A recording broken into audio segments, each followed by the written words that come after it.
안녕하세요. 책 속 보물, 책 속 기적 채널의 민딩이입니다. 요즘 날씨가 많이 더운데 건강관리 잘 하고 계시죠? 화목하고 기분 좋게 잘 지내고 계시리라 믿습니다. 오늘 제가 소개해드릴 책은 미래 모델링이라는 책입니다. 출판 즉시 베스트셀러 1위를 해버렸다고 합니다. 왜냐면 이 청년이 초능력자거든요. 초능력이라고 하면 뭐예요? 그 초자연적인 현상을 일으키는 그런 능력이 있는 거잖아요. 초감각적 지각, ESP. 그러니까 우리 일반적인 사람들이 볼 수 없고, 들을 수 없고, 느낄 수 없고, 맡을 수 없는 그런 능력이 하나 더 발달되어 있는 사람이죠. 요즘 경찰분들도 이런 능력 가진 분들의 도움을 받아서 범인도 찾고 여러 가지 일을 해결하는 데 도움을 많이 받고 있지 않습니까? 이 비탈리 기베르트는 나이도 그 청년 나이 20대인데 초능력 대회에 나가가지고 우승자가 된 거예요.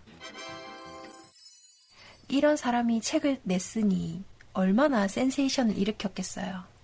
보통 사람보다 조금 더 발달된 그런 능력을 갖고 있는 사람은 이 정신, 마음, 마인드 컨트롤, 삶을 창조해가는 부분에 있어서 어떻게 말을 하는가 굉장히 궁금했겠죠. 마음적인 얘기죠. 정신. 제가 영상에서 누누이 얘기하듯이 마음을 조금만 바꿔 먹어도 인생의 궤도가 조금씩 바뀐다고 얘기 드렸잖아요.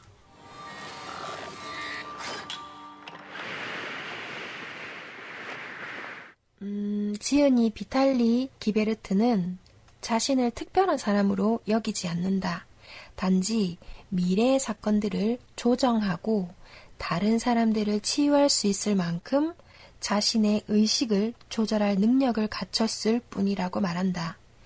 그는 이런 능력이 누구에게나 자연스럽게 주어져 있다고 믿으며 그 열쇠인 조건 없는 사랑의 상태 속에서 사는 법을 사람들에게 가르치는 것을 자기 삶의 목적으로 여긴다. 네, 이 비탈리도 최고 상위 수준의 신과 동일하다는 그 사랑의 목적을 두고 있습니다.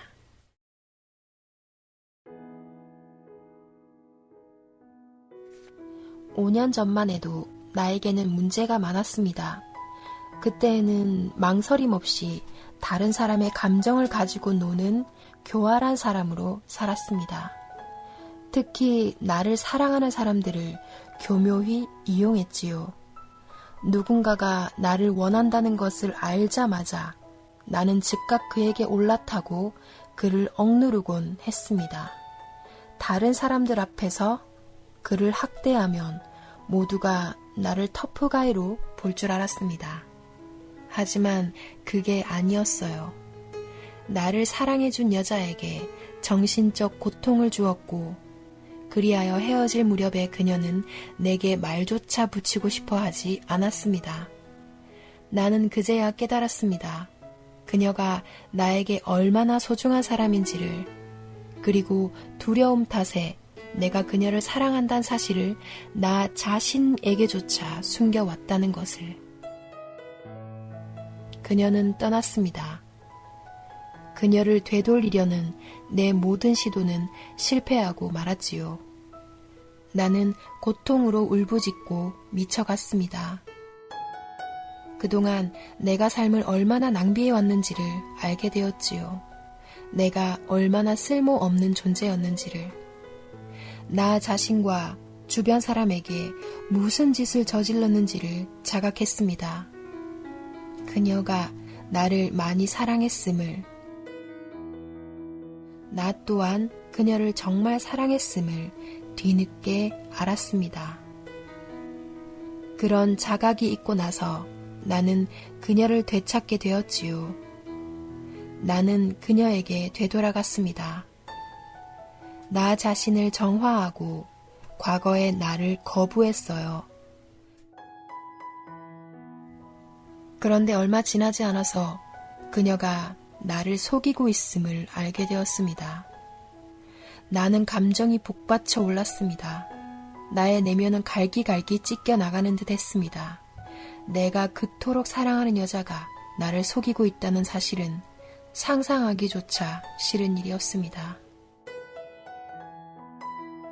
어느 날 그녀가 외출해서 돌아와 나를 사랑한다고 말했을 때 내 가슴은 그게 거짓임을 느꼈지만 내 머리는 그녀를 믿고 싶어 했습니다. 그래서 억지로 그녀의 말을 믿으면서 겨우 기분을 추슬렀지요. 나는 그녀가 감추고 있는 모습들을 원격 투시로 자세히 볼 수도 있었습니다. 하지만 나는 그녀를 믿으려 애를 썼습니다. 결국 내 정신은 황폐해졌고 나는 신경쇠약에 걸려버렸습니다.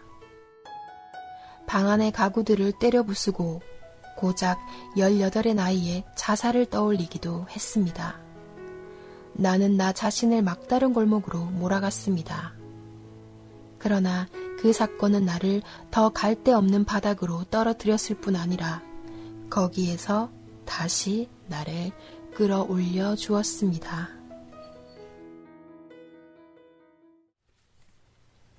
자, 여기서도 알 수 있듯이 제가 바로 앞전에 유태인 자기대화 방송했잖아요. 거기에 나와 있는 핵심이 이 짧은 고통스러운 기억에 다 들어가 있죠. 내가 무슨 짓을 하고 있는지도 모르는 거예요. 내가 소중한 것이 뭔지, 내가 어떻게 살아야 하는지 기준이 없으면 그게 나쁜지 좋은지도 모르고 정말 소중한 사람한테 영웅심에 멋지게 보이고 싶은 마음에 괴롭히고 이러면서 자신의 마음을 표현하는 아이 같은 사랑 표현이 있습니다. 그러고서 나중에 이 여자친구가 바람을 피는 것을 온몸으로 다 확신할 수 있었지만, 그리고 자신의 초능력을 써볼 수도 있었지만 쓰지 못해요. 왜냐하면 제가 그랬잖아요. 사람은 진실을 알기를 두려워한다. 내가 망가져서 자살을 할지언정 내가 사랑하는 사람의 마음을 알기가 그만큼 무서운 겁니다. 두려운 거예요. 어쨌든 나는 힘들었어도 남들처럼 점쟁이를 찾아가진 않았습니다. 정신과 의사도 상담하지 않았고요. 나는 오직 나만이 나 자신을 도울 수 있다는 것을 알았습니다. 그래서 나는 심리학을 전공했고 마법 학교에 다녔습니다. 거기서 세상이 어떻게 돌아가는지를 배웠습니다. 초능력과 생각을 물질화하는 법, 그리고 더 나은 삶의 방식을 배웠습니다. 그 후로 나는 엄청나게 실험하기 시작했습니다. 나는 무엇보다도 내 삶을 실험 대상으로 삼았습니다. 새로운 것을 시도할 때마다 거기에 뭔가 잘못된 구석이 있으면 즉각 현실이 응징해왔습니다. 현실은 나의 무의식과 연결되어 있었습니다. 나는 무엇이 잘못되었는지를 이해하기 시작했고 그것을 바로 잡으면서 실험을 계속해 나갔습니다. 나는 생각을 물질화시키는 많은 기법을 배웠고 그것들이 다 나름대로 효과가 있음을 알게 되었습니다. 하나도 빠짐없이 말이지요. 나는 끊임없이 실수를 저질렀지만 아랑곳하지 않고 실험과 도전을 되풀이했습니다. 나는 아주 외고집입니다. 뿅! 제가 원래 한 12분? 그 정도 되는 영상으로 마쳤었는데 여러분한테 투표하니까 영상 길이 투표 여러분이 의외로 더 길어도 좋다 하는 것에 너무 많이 투표해 주셔갖고 이 영상을 좀 더 길게 만들어 보려고 추가해서 찍습니다. 좋으시죠? 그래서 제1장 신에게서 받은 능력 부분을 추가해서 읽어드릴게요. 집중해서 들어보세요. 오래전 내가 작은 아이여서 많은 것을 무서워했을 때 천사가 내게 와서 말해주었다. 무얼 두려워하고 있는 거니?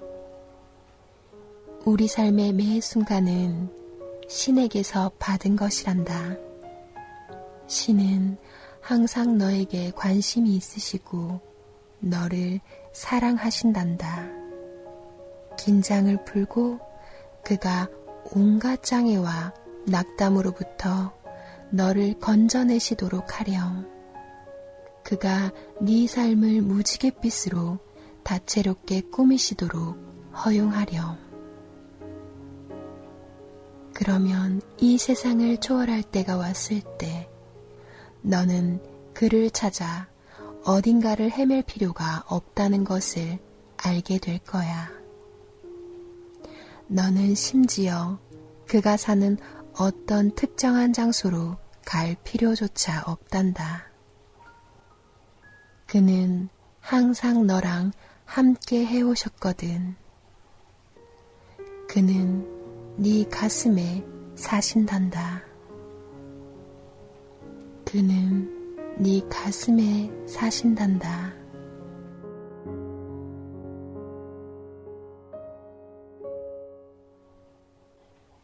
그때로부터 많은 세월이 지난 요즘에야 나는 천상에서 내려온 천사의 말을 깊이 이해하기 시작했다. 마침내 나는 신을 찾기를 그만두었다. 나는 신이 언제나 정말로 내 곁에 있다는 말을 있는 그대로 받아들였다. 지금껏 나는 그를 알아채지 못했다. 나한테서 멀리 떨어진 어떤 곳에서 그를 찾아왔기 때문이었다. 누구나 깨어난 채로 태어납니다. 누구나 태어날 때는 신이 무엇인지를 알고 존재하는 모든 것에서 신을 봅니다. 그것이야말로 깨달음의 징표지요.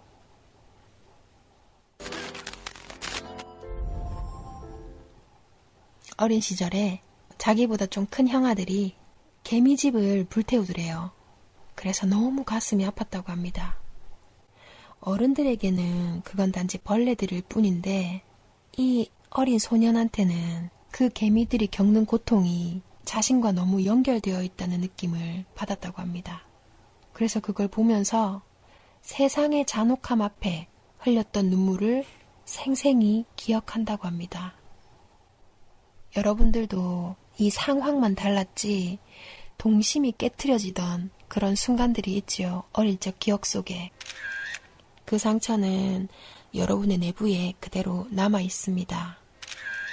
반대로 온 가족이 즐겁고 항상 웃었고 기쁨으로 충만했던 그 순간도 내부에 그대로 간직되어 있고요.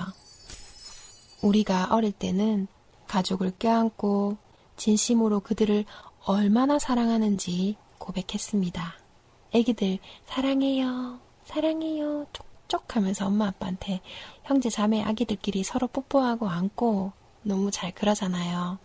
그랬던 우리들이었습니다. 그리고 당신은 어릴 때 치유 능력도 지니고 있었습니다. 우리가 아플 때 엄마나 아빠나 할머니나 엄마 손은 약손, 할미 손은 약손 이러면서 배를 문질문질 해주잖아요. 그러면 정말 한결 나아지잖아요. 왜 그럴까요? 할머니 손에 뭐 약 같은 거 있는 것도 아닌데 그죠? 그게 눈에 보이지 않는 힘이죠. 사랑의 힘. 그리고 어느 정도 자기 체면인 건데 서로 교감하면서 에너지장을 나누면서 사랑의 빛으로 치유가 된다고 저는 그렇게 믿고 있습니다. 그리고 우리는 인형이나 로봇을 가지고 놀 때 우리는 그것들이 살아있다는 것도 알고 있습니다. 그 인형들이 우리의 제일 친한 친구들이었습니다. 실제로 주술사들은 이런 식으로 인형이나 물건에 생명을 불어넣습니다. 한 가지 더, 아이를 가진 분은 특히 귀를 기울이시기 바랍니다. 때때로 아이들은 허공을 응시하고 천사들과 영적인 존재들을 바라보며 몹시 기뻐합니다. 고양이들 보면은 그 신비롭고 몽롱한 눈빛으로 허공을 이렇게 보면서 막 좀 그런 게 있잖아요. 그게 그러니까 우리 인간이 볼 수 없는 그렇게 영혼이 맑은 천사들을 보고 아름다운 영들을 보고 저는 그런다고 생각합니다. 영적인 세상이 실제로 있다는 거죠. 성장을 위해 필요한 단 한 가지는 바로 당신 자신이 되는 것입니다. 당신 자신이 되는 것. 부모, 학교, 사회로부터 주입받은 갑갑한 신념들, 즉 당신을 강제하는 모든 땜을 치우십시오. 껍데기를 깨고 진짜가 되십시오. 그것이 전부입니다. 자, 여기서 우화 이야기 하나 해드릴게요. 중간중간에 우화를 굉장히 많이 넣어놨습니다. 예를 들기 위해서죠. 여러분도 어디 가서 무슨 얘기할 때 자신의 경험이나 전해져 오는 이야기들, 그런 우화로 꼭 곁들여서 이야기를 해주세요. 그러면 설득력이 2배, 3배 강해집니다. 진짜로요. 한번 해보세요. 자, 인도에 깨달음을 추구하던 한 학생이 있었다. 가족을 떠나 구루를 찾아 헤매던 그는, 구루라는 거는 이제 영적으로 깨달은, 영적 수행이 된 어떤 스승을 말하는 거죠.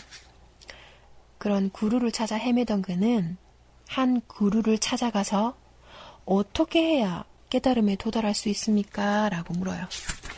그러니까 구루가 말합니다. 깨달음에 도달하기는 매우 쉽다. 너에게 필요한 단 한 가지는 집에 돌아가 저녁마다 30분씩 거울 앞에 앉아 정해진 질문을 하는 것이다. 나는 누구인가? 나는 누구인가? 나는 누구인가? 그 학생은 놀라서 말했다. 저 그렇게 간단할 리가 없어요. 구루는 대답했다. 아니다. 그것은 정말 간단하다. 그러나 네가 다른 의견을 듣고 싶다면 길 건너에 사는 다른 구루에게 가서 물어보거라 라고 말합니다. 그래서 다른 구루에게 가서 똑같은 질문을 합니다. 그러니까 이 2번째 구루가 대답합니다. 그것은 매우 어렵고 시간이 오래 걸릴 것이다. 너는 한 마음을 가진 동료와 공동체에 살면서 아무 대가 없이 열심히 일해야 한다. 그 학생은 매우 신이 났어요. 이 구루의 철학은 진정한 깨달음에 도달하는 독특한 수행법으로서 전혀 모순이 없어 보였으니까 지금껏 깨달음을 얻은 것은 어려운 일이라고 항상 들어왔기 때문이죠. 그러면서 그 구루는 공동체에 비어있는 딱 하나의 일자리가 있는데 그게 바로 외양간 청소다라고 말해요. 네 의지가 정말 신실하다면 배설물을 치우고 외양간을 깨끗이 유지하는 역을 맡기겠다라고 합니다. 그래서 이 아이는 그 구루의 제안을 받아들였고 드디어 자신이 올바른 길에 들어섰다고 행복해했습니다. 그러나 배설물을 치우고 외양간 청소를 한 지 5해가 지나자 그는 다시 의기소침해지고 마음이 급해집니다. 그래서 구루에게 또 가서 말해요.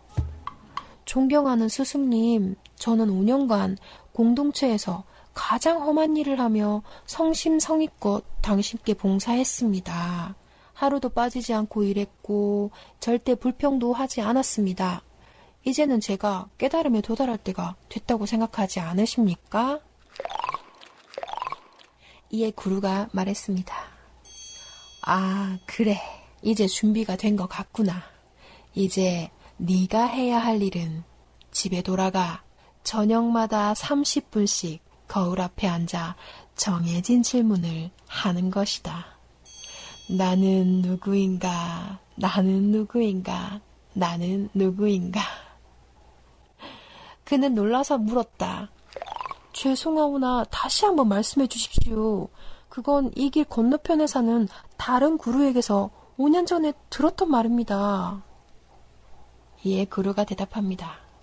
그래, 그의 말이 맞다. 이게 무슨 말인지 아시겠죠?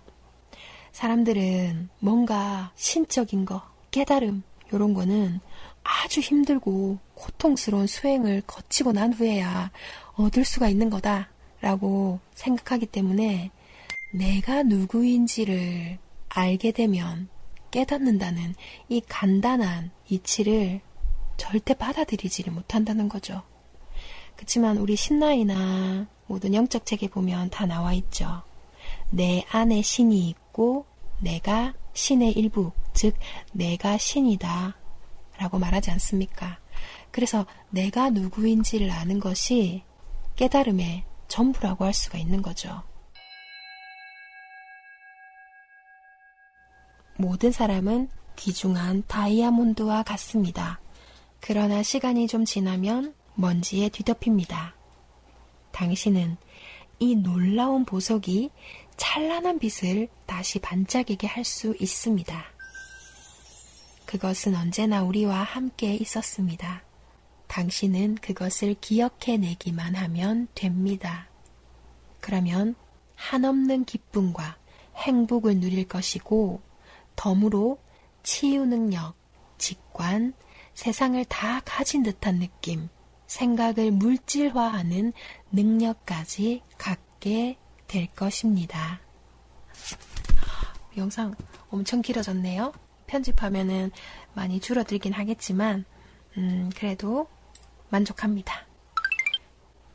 이렇게 여러 책을 읽는 게 좋다고 느끼는 이유는 다이아몬드의 그 수많은 측면들이 있잖아요. 신, 그러니까 깨달음에 대한 다양한 각도로 다 볼 수가 있어서 좋은 것 같습니다. 그래서 초능력자의 시각으로 보는 이 삶에 대한 통찰을 이렇게 책으로나마 볼 수 있는 건 아주 큰 행운이라고 생각합니다. 그래서 이 영상을 보고 계신 여러분들은 정말 행운하세요. 여러분들은 앞으로 행복해질만 남은 분들입니다. 왜냐면 이런 것에 눈을 떴고 열려 있다는 거니까 행복해질 일 말고 남은 게 뭐가 있겠습니까? 우리가 행복을 느끼고 감사를 느끼는 것, 그것이 곧 신을 경험하는 거라고 생각해요.